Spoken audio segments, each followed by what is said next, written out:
Hey Sandra, are you there? I just wanted to let you know that I'm gonna have to work a bit of overtime today. Oh, really? That's kind of weird, isn't it? You almost never have to work overtime, Jerry. Well, the truth is that this morning my mom called my office. Like, she called me while I was at work. Really? I thought you told her to try and just text you while you were at work, and not to go through the work phones. Do you think she just forgot or that she did this on purpose? I think it was on purpose. But honestly, I really just can't believe that woman sometimes. And let me guess, she was calling to demand that we move in with her again. Is that right? You guessed it, right on the money. I really thought it must have been some kind of emergency for her to go and do that, but she was just being persistent. Well, it's probably because she knows you'll just ignore her if she tries to call you on your phone. I think you're probably right about that. But we've already talked about this over and over, and she doesn't seem to get it. And now, for her to keep ignoring the answers that we've given to her and insist on calling me at work is just too much. I mean, she was yelling at me over the phone for 2 whole hours. Can you believe that? Your mom really talked to you about us moving in with her for 2 hours? Wow, I can't even imagine having to do that. Well, anyways, I was so busy dealing with her that I wasn't able to get any work done, and that's why I'm going to be coming home a little late. I see. Wow, I'm really sorry to hear about that, Jerry. That sounds like no fun at all. I know, right? And then after I was finished talking to her, I just felt completely drained and I needed to use an hour of my time off just to go on a long walk. Well, I'm glad that you were able to rest at least a little bit after having to deal with her. You know, I was looking up how to deal with a persistent mom online, and apparently the kind of person she is usually called an energy vampire. And what exactly does that entail? I mean, what even is an energy vampire? Basically, what they do is they refuse to take no for an answer. They just refuse to believe that they can be wrong, and so will go on and on arguing until they get their way. So basically, it's pretty much exactly as it sounds like. They feed off of you pushing back against them until you have no more energy to fight, and just give up due to exhaustion. Ah, well, that makes sense. I think I know a couple people like that myself. Of course, I can typically just avoid spending time with them. It would be different if I was related to them, though. I mean, really, my mom just does whatever she wants with no regard for anyone else. And she's always loved my brother more than me. You know, she asked him about living together first, but when he said no, she didn't fight at all. Instead, she just turned around and started insisting that we all live together. And that really is rough. I mean, I still remember when we got married. I don't think your mom gave us anything. But I remember when your brother George got married, your mom practically showered him in presents. I've always wondered how your mom can act that way when she should be treating you both equally. It just isn't fair. Yeah, well, it's because to my mom, George is everything that a good son should be. He graduated from a good school and is working a high-paying job. She brags about him to anyone who will listen to her. And that's what I mean. That isn't fair for her to compare you to someone you're not. She should love you for you. Well, I really wish that that were the case, but I can't see any progress being made on that front until we're all living together. Which won't be happening, of course, but still. No, you're right. I'm completely with you on this. I mean, I don't think your mom has really kept up with it at all since we got married. Ever since we did, she's just been keeping her distance and acting so coldly towards us. But after hearing about the horrible way that she treated you growing up, I just really don't think I could live with someone like her. Well, don't you worry about that. We are never ever going to live together with my mom, okay? I'm glad to hear that. Thank you, Jerry. But I am really sorry that she had to pull that stunt on you today while you were at work. Yeah, but I told her that she was never ever allowed to call me at work again. Of course, I doubt that she'll listen to me. But I'll just try responding to her with the bare minimum needed to keep her from getting mad at me. I really hope that works, Jerry. But just please don't push yourself too much with all of this, okay? And just know that if you want, I'll be more than happy to talk to your mom and tell her to back off. You don't need to go and do that for me, Sandra. This is really more of an issue between my mom and I. I really don't want to get you sucked into this too. Well, okay, if you're sure about that. But how about I cook you something special for dinner tonight? That way you can start to recover all the energy that your mom drained from you earlier today. Now that is a plan that I can get behind. I just hope that this overtime goes by really quickly. Me too, Jerry, for both of our sakes. But good luck at work. You got this. Thank you so much. I hope you have a good day at work too, Sandra. Sandra, are you there? I wonder if I might be able to have a word with you quickly. Hello, Tiffany. Yes, of course we can talk. What seems to be the matter? Before we get into that, I just want to ask you if you already know what this might be about. I'm sure that Jerry has said something to you, no? I suppose it means you're talking about moving in with us again, right? Of course that's what I'm here to talk to you about. Honestly, how dare you even pretend like you don't know what I'm talking about here? Well, I just heard that Jerry already told you that it wasn't something that was going to happen. So I thought you might have to come talk to me about something else instead. Oh, I know what Jerry said to me, but this conversation is still so far from being over. Great. Well then, what is it that you'd like to talk about regarding that? Sandra, you need to tell my son that we're going to live together. Convince him for me. Sorry, you want me to convince Jerry to let you live with us? Am I getting that right? Of course! I mean, you two are probably thinking about having kids soon, right? Don't you think it would be a good idea to have someone like me at home then? You mean because both Jerry and I are going to continue working, you think you could be at home to take care of our children? Wait a second. You were thinking of working even after you have kids? Are you serious? That's absurd. I mean, I'm not going to back to work right away. I'll rest a bit. But yes, I was thinking of keeping my job. Isn't that what you were getting at anyways with your suggestion? Don't you feel bad for how your child is going to end up if you do that? I mean, you'd be leaving your child in someone else's hands just for money? You're basically saying that you don't even want to be a mother. Look, Tiffany, I'm pretty confused by all of this, but I don't know what my plans for the future are exactly. But for now, I want to continue working so that I can help support my family. Do you even make that much money? I mean, what would even be the point of that? What about this then? What if you two just move in with me? Think about it. You wouldn't have to pay any kind of rent at all, and I could ask a friend to help you find some kind of part-time work. Then you would be able to work and take care of your kid at the same time. And when you were at work, I'd be able to look after them too. Actually, this is way better than me moving in with you. This is a great idea. Tiffany, please, we've talked about this, and both Jerry and I have told you that we want to keep working. The fact is that living together just isn't going to work. Besides, if we did go and move in with you, then that would mean that Jerry's commute would be something like 4 hours in total. You surely can't think that that's realistic to expect him to drive that much, right? Well, he would just quit his job when he comes here, of course. After all, didn't you know that I have some farmland out here? And besides, I need a son to take over the land so they can inherit it from me when I die. Wait a second.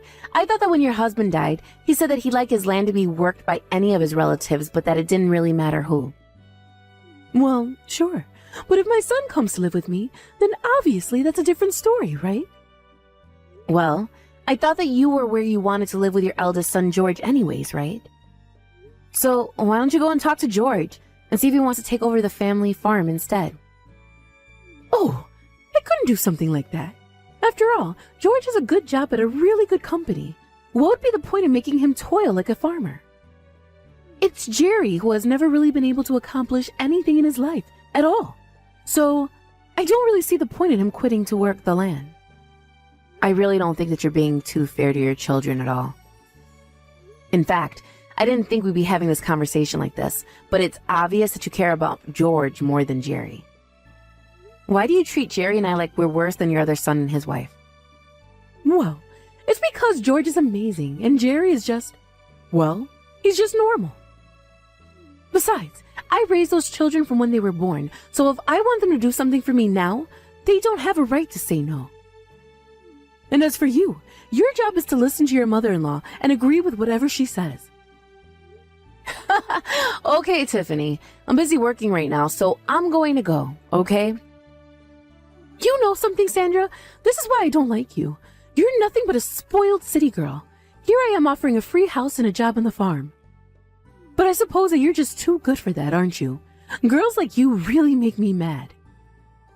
Well, if that's the case, then it sounds to me like it's a good thing that you and I aren't going to live together. And to think that Jerry used to be such an obedient boy.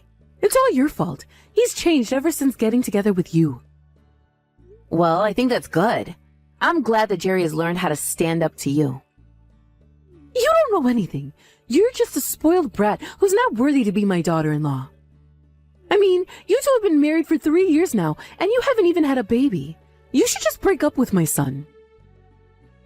Well, that is just not going to happen. Jerry and I aren't going to break up, and you need to stop trying to get us to live together. How dare you try and order me, your mother-in-law, around? You really know how to push my buttons, do you know that? I never ever want to see you again. Do you understand me? Hey, Sandra. I just wanted to let you know that I was going to go to my mom's house after I finished work for the day. Wait, what? You're going to go to your mom's house after work today? That's right. I'm going to go to my mom's house after work today to talk to her about living together. Are you just going to go there all by yourself? Are you really sure that's a good idea? I just feel so bad for you getting involved in all this stupid family drama of mine. I'm really sorry for what my mom was saying to you the last time the two of you talked to each other. Oh, that really is okay. I also told her some things that I had had on my mind for quite some time. But I suppose that I might have taken it just a little too far in some areas. I'm really sorry that I was mean to your mom. But you didn't tell her anything that wasn't correct, Sandra. And I think that you did get across to my mom that you weren't interested at all in living with her. But this time, I'll go talk to her and make sure that she gets the message once and for all. Apparently even my brother is going to be there. Oh, really? Well, I know that him and I haven't really talked all that much, but I really don't get a good feeling from him. I mean, the last time we saw George and his wife, they were laughing at us when we were talking about the situation with your mom.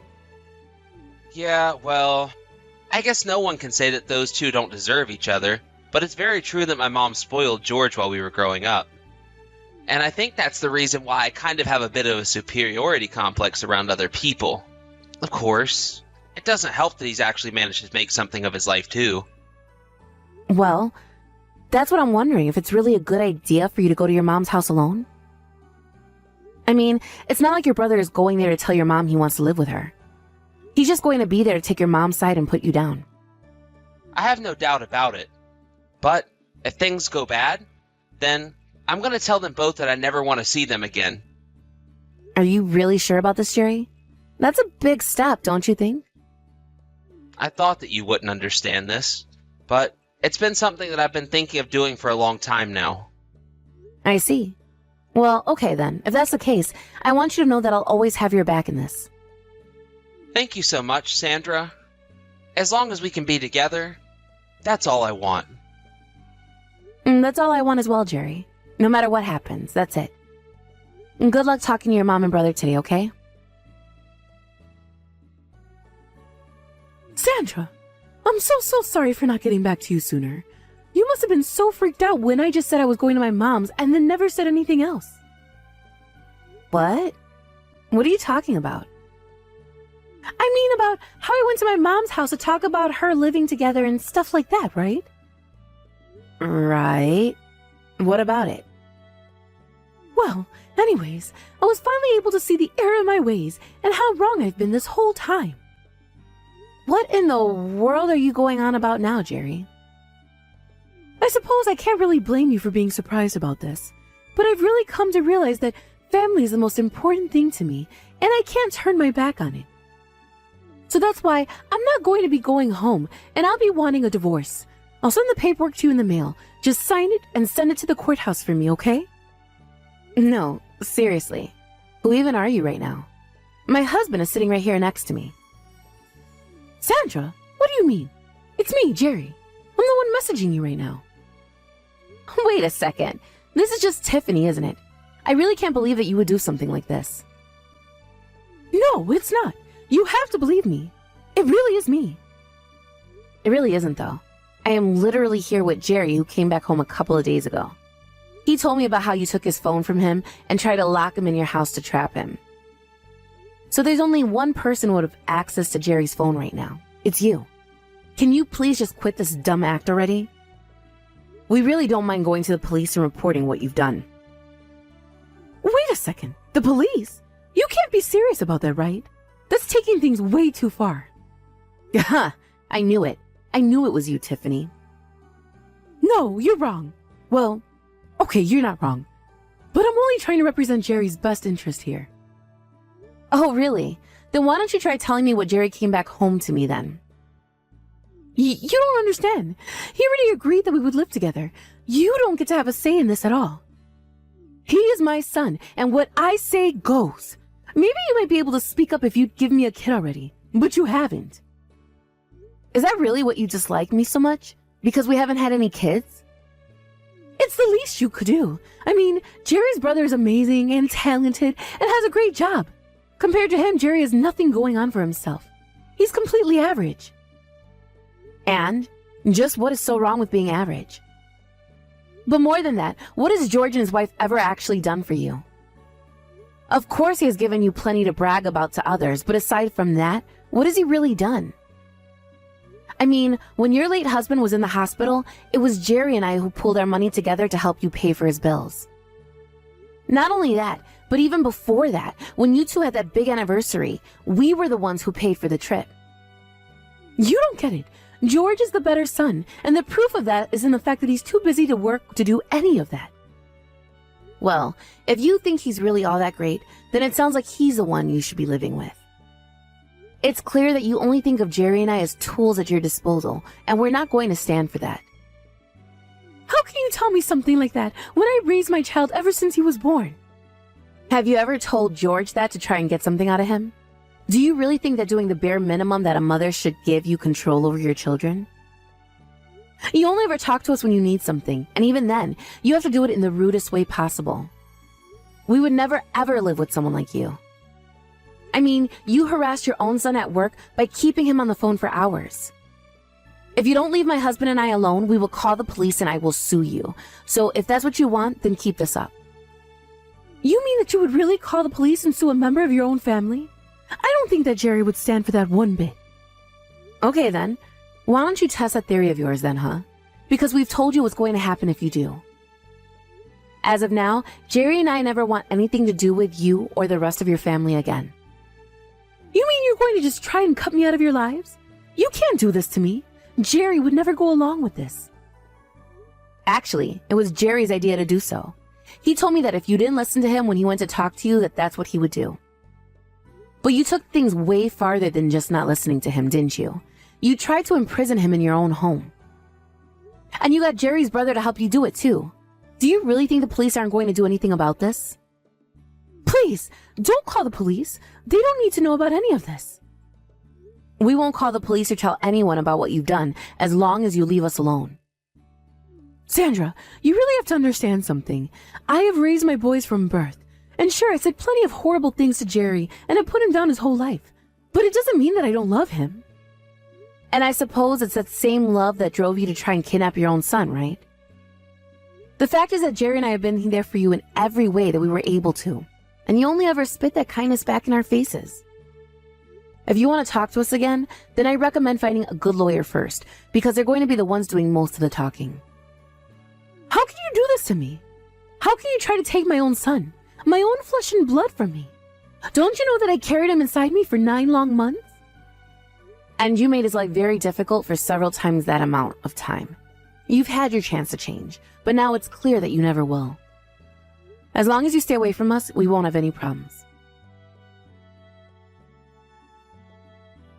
After we threatened to sue Tiffany and George if they ever came near Jerry and I again, we never had another problem with either of them. We even made them sign notarized agreements that they would never contact us again. And we made sure to include a clause that if they ever broke their promise, that it would trigger a police complaint form to be filed with the local authorities. Inside that form would be explained how Tiffany and George kidnapped Jerry and locked him inside Tiffany's house. Unfortunately for Tiffany, George was able to escape when her neighbors heard her shouting for help from his room. We talked to some of them, and they agreed to serve as witnesses if we took Tiffany to court.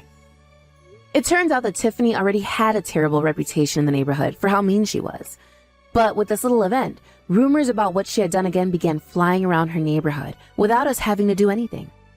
Now I hear that hardly anyone even speaks to Tiffany anymore. Both Jerry and I were rather happy to hear about that turn of events, since we were worried that the truth about Tiffany might never come out. Of course, both of us wanted to report her to the police right away, but we figured that we could get more out of her this way than with the mere fine she might be made to pay by a court. And since Tiffany lost access to us, she began to pester her other son more and more for them to move in with her. One day, George even tried calling our phone to try and complain how it was all our fault that this was happening. But Jerry only needed to remind him of their contract for George to hang up immediately out of fear of being sued. Jerry and I had a really long laugh about that night that had happened. However, we realized that it was only a matter of time before the statute of limitations would render that contract useless. So Jerry and I agreed to pack up our bags and move to another state without telling any of his family. We talked to our companies and managed to find a location that had branches for both our offices, and were able to move there. Now we're happily living in a new home and enjoying out normal, ordinary lives with no crazy family members pestering us all the time. As for Tiffany and George, Jerry and I haven't heard from them since our move, and that is the way that we would like to keep things forever.